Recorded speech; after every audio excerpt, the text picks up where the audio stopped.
Welcome to the International War Veteran Podcast. LeDiamondsandGold.com. Today in the interview, the great Martin Webster, fine artist, filmmaker, Iraq War veteran of the Royal Army. Mr. Webster did also serve in Northern Ireland. His debut film was a documentary about a documentary he did shoot in Iraq and the consequences. His movie Penitent tells the story of a NATO soldier in Kosovo. Live from a city that had a wall too. What was your attitude towards the war in Iraq? Or didn't that matter? I mean, you didn't have didn't have hatred towards the Iraqis, no? When I first went over there, I didn't feel anything towards Iraqis, because when you're a soldier, you've just got to do a job. So you've got 6 months to survive. And if you've gone everywhere, if you've ever gone, I don't know, have you ever gone to a pub or gone to a place where there's people that don't like you? Have you ever done that? I don't like pubs. Have you must have been in a situation where there's someone that doesn't like you? Yeah. Or doesn't want you there?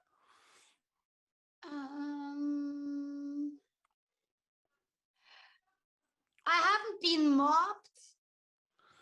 No, but if you've ever been experienced where you're a place where violence or just ignorance. If someone's committing violence against you, throwing stones at you and shooting at you, and you're not going to be pleasant back to those people, so you develop a hatred for those people.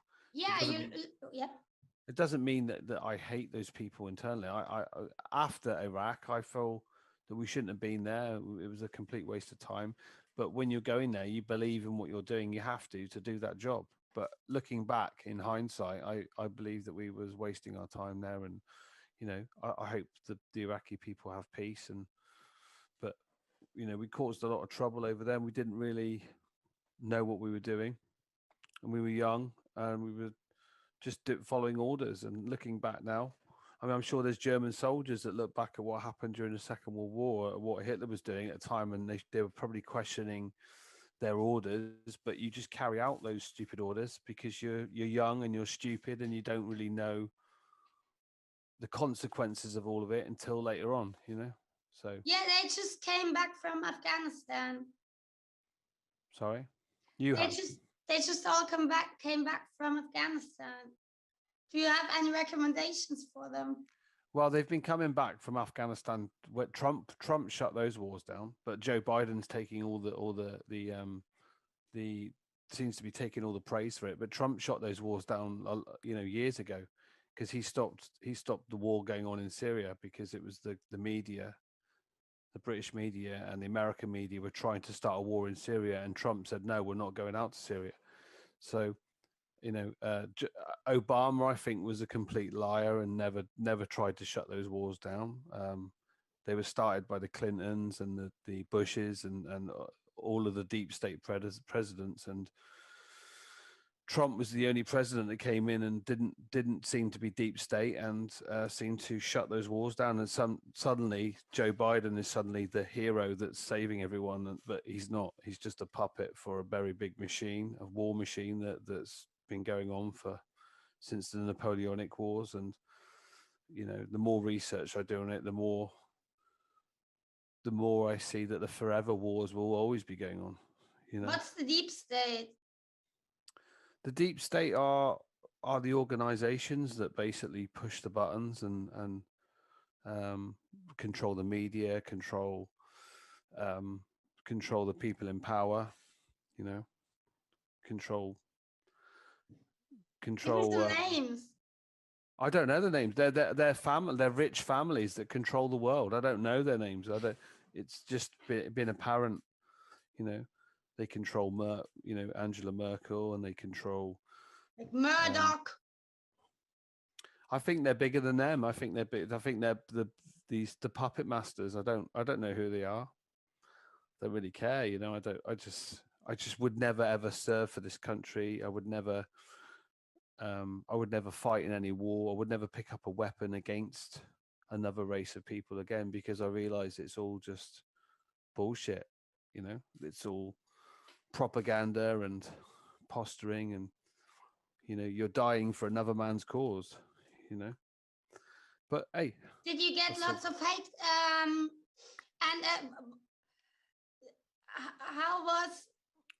Tell me something about Northern Ireland. How was your feelings now with Northern Ireland? well, I think out of all the wars I served in, Northern Ireland was again the British suppressed the Irish, and there's been so much shit over the years with um, with what's gone on over there. So the Irish, quite rightly, stood up for themselves, and eventually, what happened was everyone came to the table and agreed to disagree, and they released all the prisoners that have been involved in the paramilitary activity, which was fighting Catholics versus Protestants, and just forgiving and letting go. And what seems to be happening at the moment is the scab is healed over, but the British government, for some reason, seems to be picking that scab, and British soldiers are now being drawn back into court, and being tried for stuff that happened in the 70s and 80s in Northern Ireland that doesn't need to be addressed. There's lots of lives that have been lost in Northern Ireland, and that's very sad. And I'm sure people have lost, children and wives and partners, and but sometimes you got to leave things the way they are, And most of the children now that have grown up in the 90s, sorry, the year 2000 onwards, have experienced peace in Northern Ireland. So it'd be very hard for it to go back to the way it was during the 80s and the 70s, because property market's gone up there, people have got jobs and it's doing well. So to go back to the 70s and the 80s is just insanity. But who knows what's going to happen at the moment with this, the way the world is revolving, There's so many hard feelings, no? So many hard feelings. Yeah, I think you're right there, but I'm a big believer in hope, and I think that um, truth always comes out in the end, and that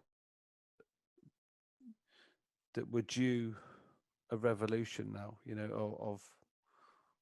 of the youngsters coming up to, What kind of revolution? What do you mean?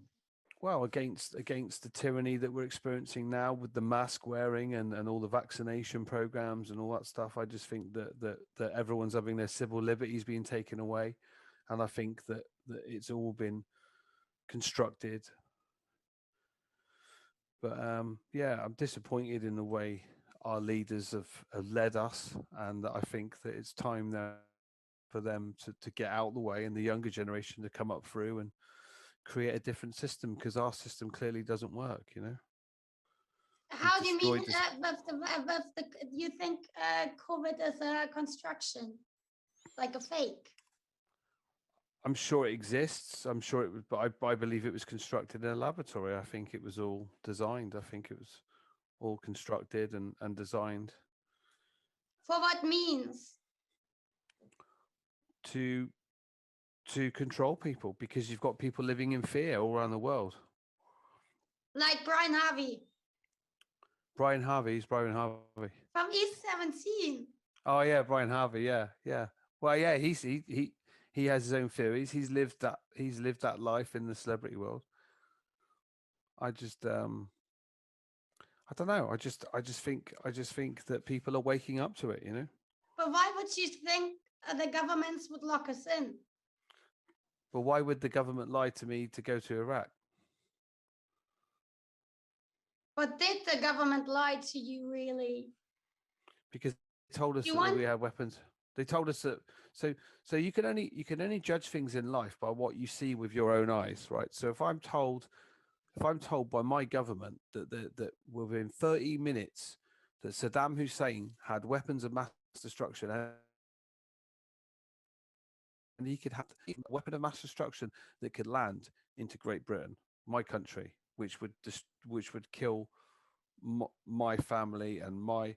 So we're told that. So we're told that stuff. Then we're told that he's going to use anthrax on us and chemical weapons and weapons of mass destruction. He's going to use biological warfare on us. And then when we go over there, we realize that these are poor people, poor, penniless people that have that are peasants and farmers, and they don't have any weapons of mass destruction. I'm seeing this with my own eyes. So everything I've been told by the media, by the BBC, by Sky News, by it's just lies. It's just blatant lies and propaganda. So when I go over and see that, and I realize that Tony Blair was lying and he constructed all this, anything that comes out of their mouths when I come back and then realize that I'm suffering from PTSD and I've got problems because I've taken these vaccines, these anthrax I took eight injections of anthrax, and I took Lariam, which is banned in 70 countries, which is an anti-malaria pill, and I'm suffering with flashbacks and trauma, and all of this stuff's going on in my head, and I'm going, why would I ever trust the government again? Why? When they've and then they let me down and I can't get any therapy and have to pay for the therapy myself. So when I see that through my own eyes, I make that judgment. So when Boris Johnson comes out and go, there's a pandemic, and I'm not seeing anyone in my family dying, I'm not seeing any of my friends dying, but what I am seeing is lots of my friends committing suicide from PTSD from the Iraq war. So that's an absolute truth. People are dying of PTSD, but no one I know has died of COVID, apart from 80, 90-year-old people that could have passed away of something else anyway. How many people in Britain die every year? Yeah, exactly. People die every year. So that's the thing, is that I just don't believe anything that comes out of the BBC's mouth, the Sky News's mouth. I don't believe any of it. The media, the journalists of this country, and I know a couple of really good journalists, but they're very little fish in a big pond of sociopaths that just seem to be leading us down the wrong way, you know. I can only go off what I see, and when do you think, but it wasn't then Prince Philip who wanted to come back as a bacteria and kill everybody? Apparently, yeah. I don't know. All I can go off is what I see with my eye, and my heart tells me that Boris Johnson's a liar, right? He's probably cheated on his missus that he's with now. He's cheated on every person that he's ever been with. And if a man is prepared to cheat on the woman that he loves, then that anything that comes out of his mouth has got to be 80% bullshit. So why would I believe? Why would I stick any injection in my arm from a man who's known to be a compulsive liar? Why? When I took the injection 10, 12, 20 years ago, and I ended up suffering really bad because when it's been attributed that all the vaccines that we took for Iraq were attributed to post-traumatic stress disorder. So why would I take any vaccine, and why would I give my civil liberties away to a country that I know that have messed around with the truth? How do you mean attributed to PTSD? Because I physically came back, and I found it very hard to recover, and I found it very hard to deal with my emotional state. But you had mates who we were given when we was in the army, we were shown a video that showed that the anthrax jabs that were given in Gulf War One, and the Lariam and the nerve agent pre-treatment set, which are called NAPS pills, were all contributing factors to Gulf War syndrome. So what they did the second time around was they gave us the inoculations over a longer period. You know, when I get a message from the NHS saying, come and get your vaccine, I just say, fuck off. No chance. No way. You didn't stick nothing in my arm. You'd have to hold me down, and you'd have to have a lot of men to hold me down and stick that shit in my arm, because I ain't you're not Team Elvis. Sorry? Team Elvis. Who's Team Elvis? Elvis did work for the CIA, so for the deep state, and he did advertisement for polio. I don't know. All I can go off is my own self, you know, and you know I ain't taking that shit. You can stick it up their ass.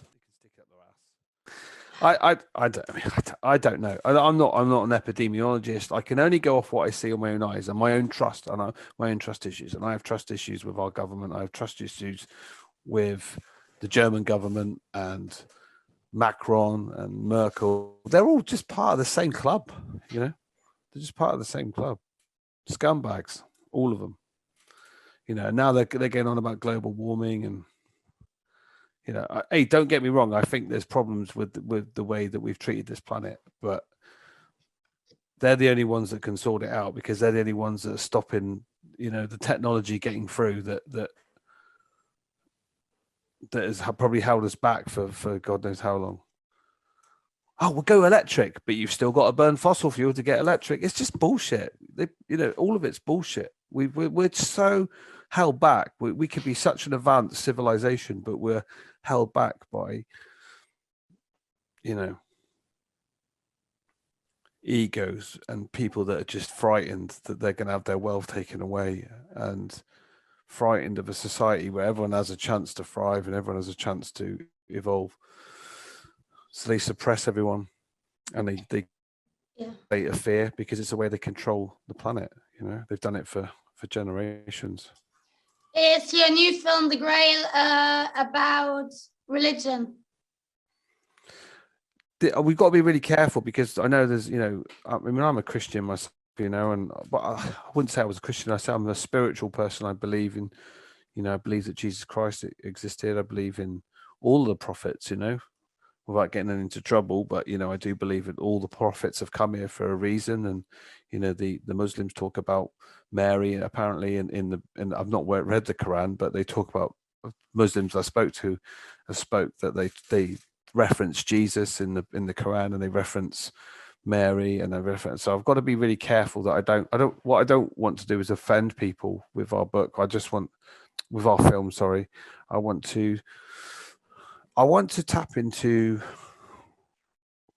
what would that have been like if, you know, Christianity, why was it in England? Why did Christianity grow in England? How did that message got there? And they talk about the Knights Templar and stuff like that. But what if Jesus actually came to England, you know, Britain in, you know, 2,000 years ago? Because apparently there's like 20 years of Jesus's life that's missing. So what if he was on work experience and he came with Joseph Arimathea to England, and he was just learning, you know, his trade, and they reckon that he could speak several languages. And if he came to England, like if he went to ancient Germany or Gaul, which was France, if he went to those countries, how would he have impacted? Perhaps he was doing an early form of healing, you know, working as a sailor on a boat with a crew. But he could heal people. He had the ability to heal people. So he's discovering. You're not bullshitting me now, Mr. Webster. What? You really believe this? No, I don't know. I'm just surmising. I don't know. This is what the film's about. It's exploring that. I'm not bullshitting you. I don't know. Because when I was younger, people said, oh, Jesus came to Cornwall. There was a legend that Jesus came. I was like, what? He didn't come to Cornwall. And then when I started to research it and start to look at the around Cornwall, there's these crosses, these Celtic crosses, and you can Google it. There's this little child in a tunic carved into these like 2,000-year-old stones. It's a child in a tunic with his hands out like this, and they're all around Cornwall. And I was like, well, what's that about? What were they carving the little kid in a tunic? Now, it might just be coincidence, but it does look like an early form of Christianity, you know? So you believe, my theory is that actually Israel takes the piss out of the fundamental Christians that believe in rapture. They get sucked into the sky to Jesus, and that it's actually aliens. Maybe, you might be right. I don't know. All I know is, did you like my trailer for the film Grail? I haven't seen it. It's all right. But if you see the trailer, then that'll give you an idea what the film looks like. And when we went to make the trailer, which we made for about £150, we had this old boat, and we filled it with a man who looks like Jesus, or who I believe might have looked like Jesus. And the mist came in, and there's just a spooky atmosphere, and it was like, whoa, what is going on here? You know, we had no money, but you watch that trailer and you're telling me that trailer doesn't look like a £10,000 trailer. It's literally 2 minutes of film, but the mist rolled in, the water was really calm. It was a really high tide. It was just an unusual day. The sun was like a little pinhole. It was weird, really weird. So I just thought, are we supposed to make this film? I don't know. You know, I'm just an artist and I'm just having a crack at something. And if it works, it works. If it makes you question your surroundings, question your life, that's what we're here to do. You know, I don't know if COVID's a conspiracy or what. I just don't know. All I say to anyone is be open. Stop following other people and follow yourself. Stop listening to other people and listen to your heart. Listen to what you right. Stop always being a sheep and following the crowd, because you'll get no further than the crowd. Do the atomic veterans in UK have a lobby?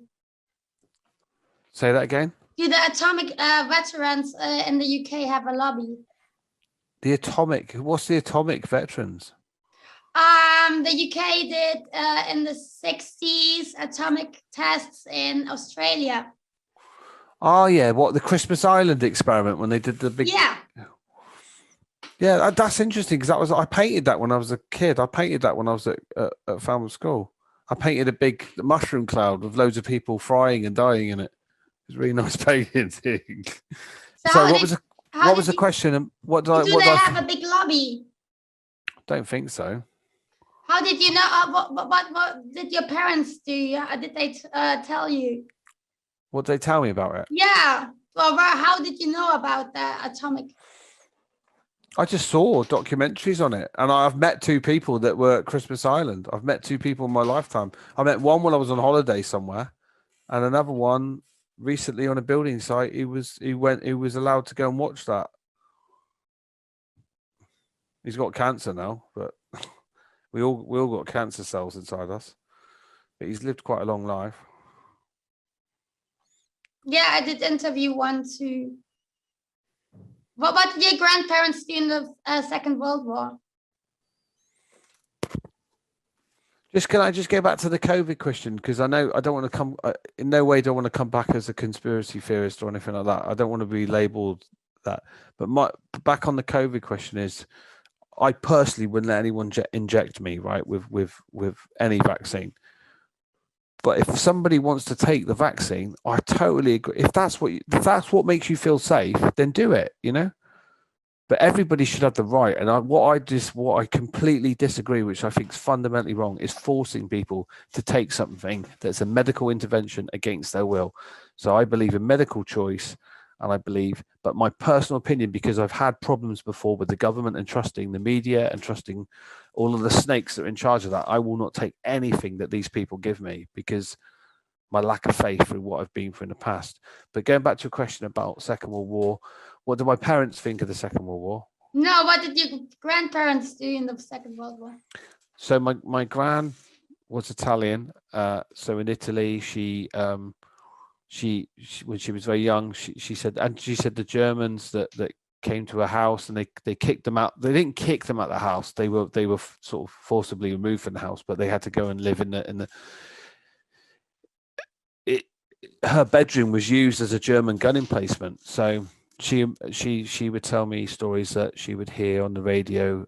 This is radio, like, you know, the message would come through on the radio. This is Radio London. This is Radio London. The British are on their way. So the British were making their way up through Africa and then up through Italy, and then they got to Monte Cassino and they fought the Germans horrendous battles at Monte Cassino, and they went up through Rome, and that's where my grandfather met my nan, and then they had a child, and they came back to England, and the child died, but then my nan stayed there, and my granddad went back up for another 2 years, back up to war.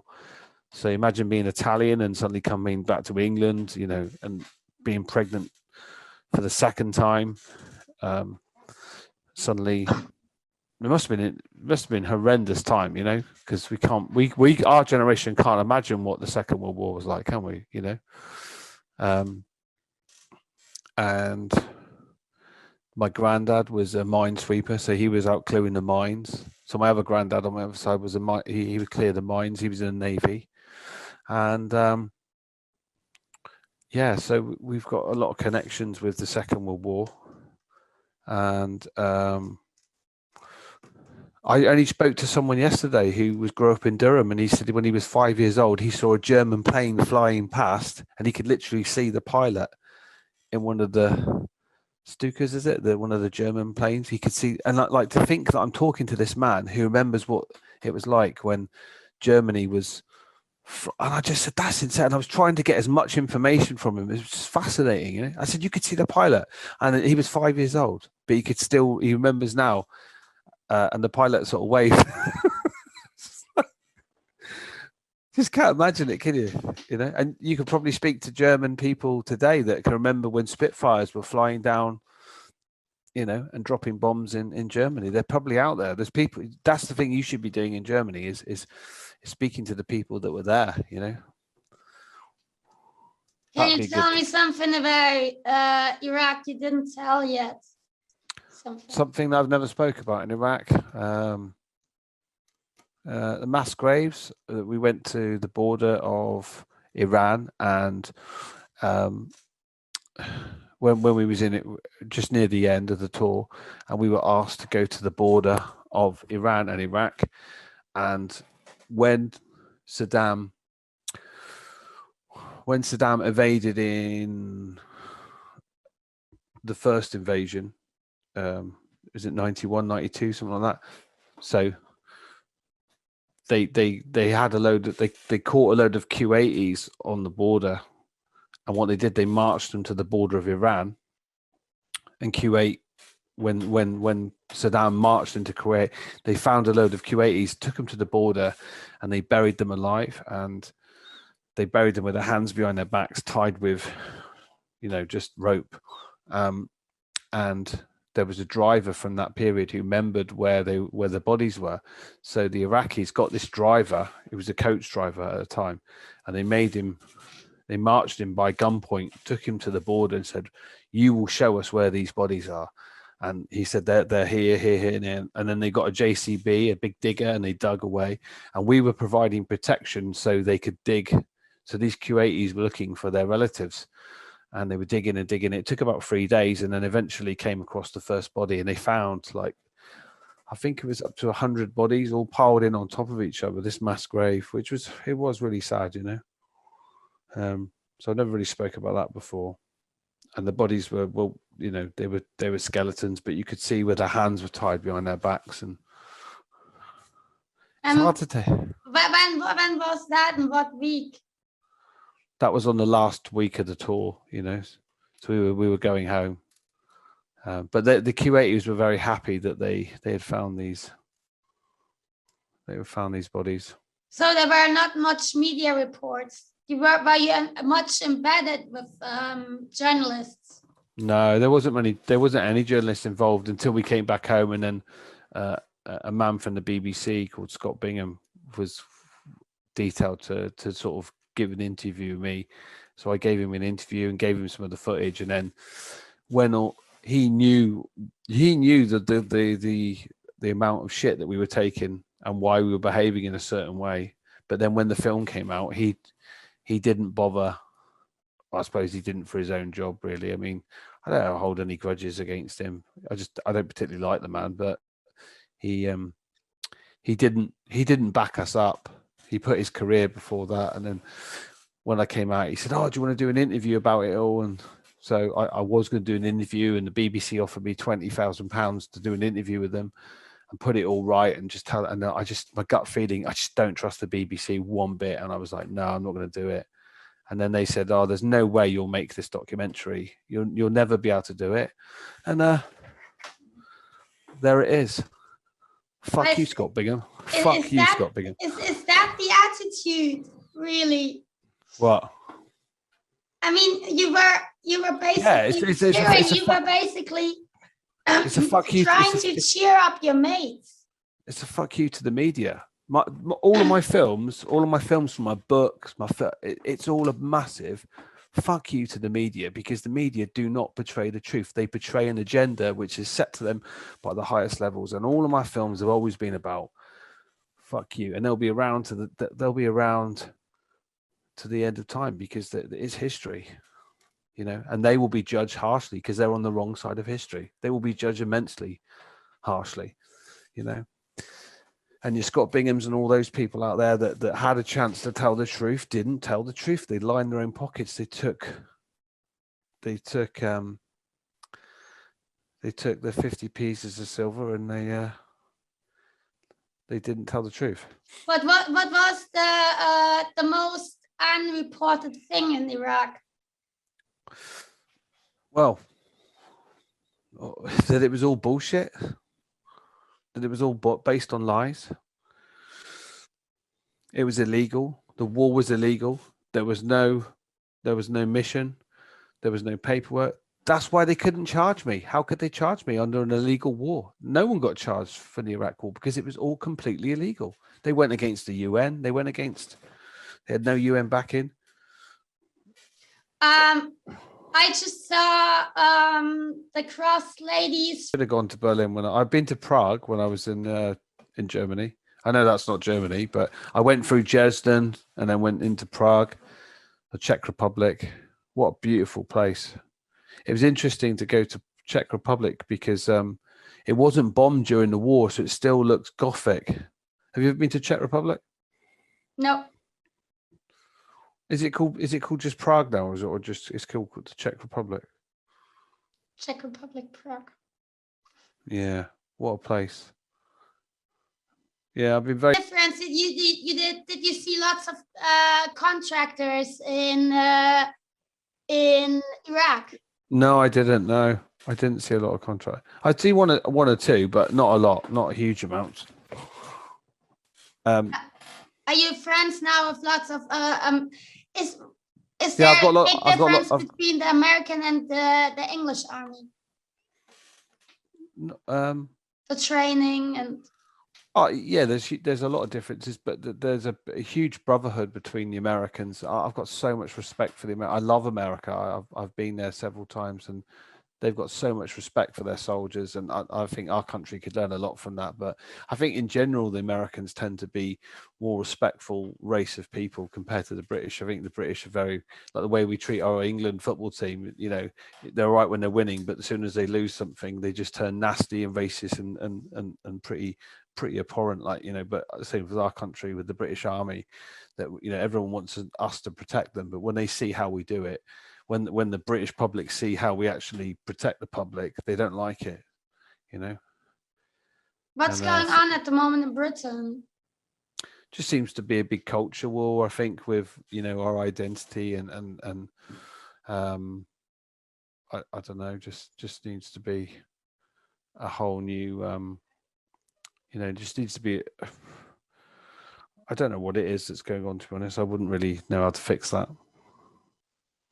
So you mean the soldiers in Britain should get more support? The what? The soldiers in Britain should get more support.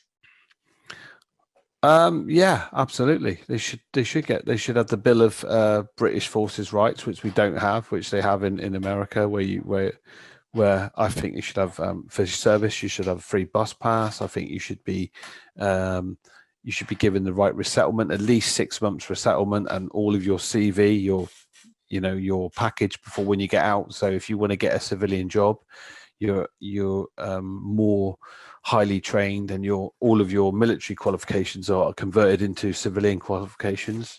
When you get out, you're on your own. And I don't know if it's changed since then, but when I got out, it was diabolical. It wasn't good. So do lots of people from the army go to the police, or do you start fitness companies because they didn't have a career plan before they went to army? They go into varied jobs, you know. Some become taxi drivers, work on building sites, you know. Depends, you know, really what. There's not much call for, you know, when you're trained to kill people. When you come out, there's not really, you know, those sniper qualifications, don't we? That's why they need a 6-month period where all the qualifications that they've got in the military, leadership, team building, courage, you know, loyalty, trust, all of the core values need to be packaged up so they can have some sort of qualification when they've left that's recognized in the civilian world, but it's not. So in the British Army, you can still go straight into the army when you're 15. I don't think. I think they go to like a college. It goes to a college, and then, but it's basically they are joining the army. Yeah, I think that's. I don't know. I don't know if they still do that. I think you got to be 17. I'm not sure. Any questions on the film?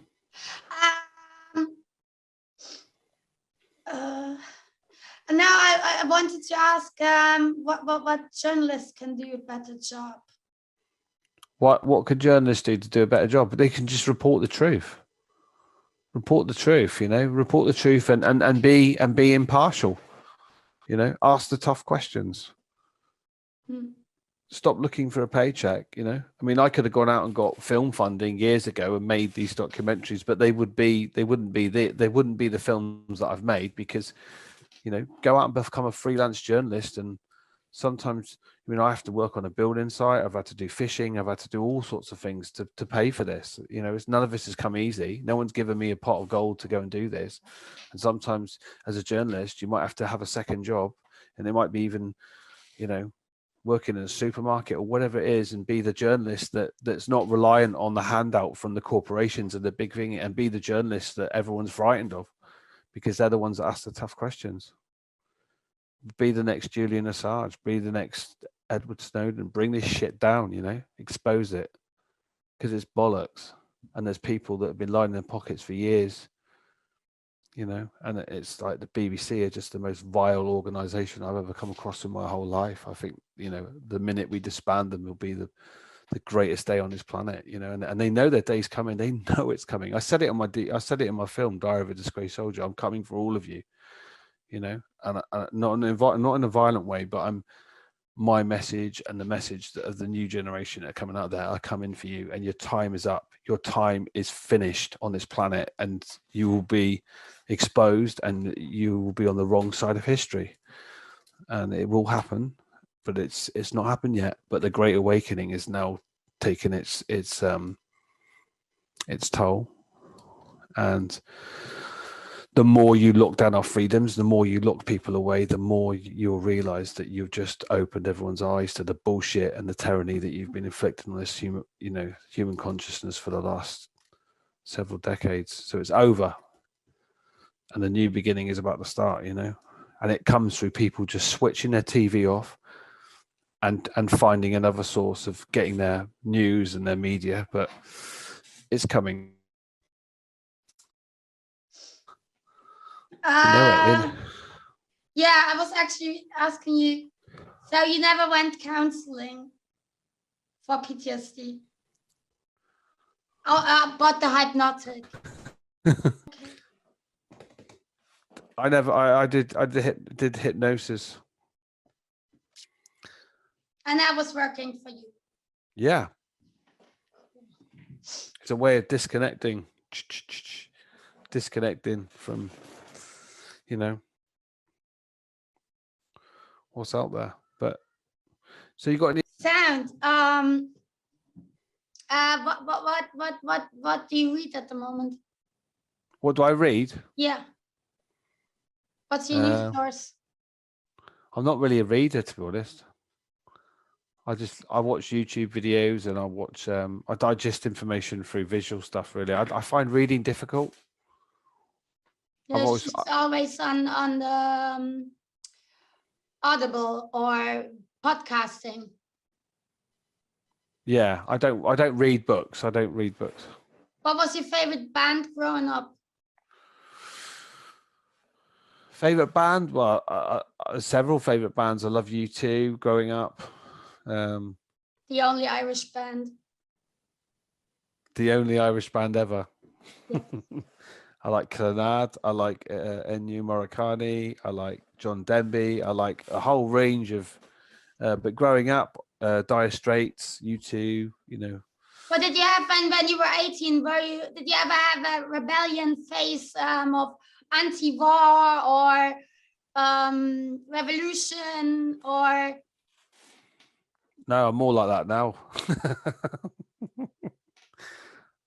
I'm not anti-war. I'm pro-peace. War is necessary when it's necessary. It was necessary during the Second World War to stand up to Hitler, and it was necessary to stop the decimation of Jews. It was necessary to go to Bosnia. Probably could have intervened more there. We could have done, war is sometimes necessary to intervene. If you're being bullied in the school playground, sometimes you've got to stand up to the bully, haven't you? And you've got to do something about it, or else the bully will just walk all over you. So you need to display like a sort of a strength from inside. But no, violence is a strange thing. It should only be used as last resort. Did you learn Krav Maga in the army or Kung Fu? No, I did boxing in the army. I did boxing. I didn't do any Krav Maga. But in general, is there courses of boxing and of other? No, there's just boxing seems to be the main one in the army. I don't know what it is now.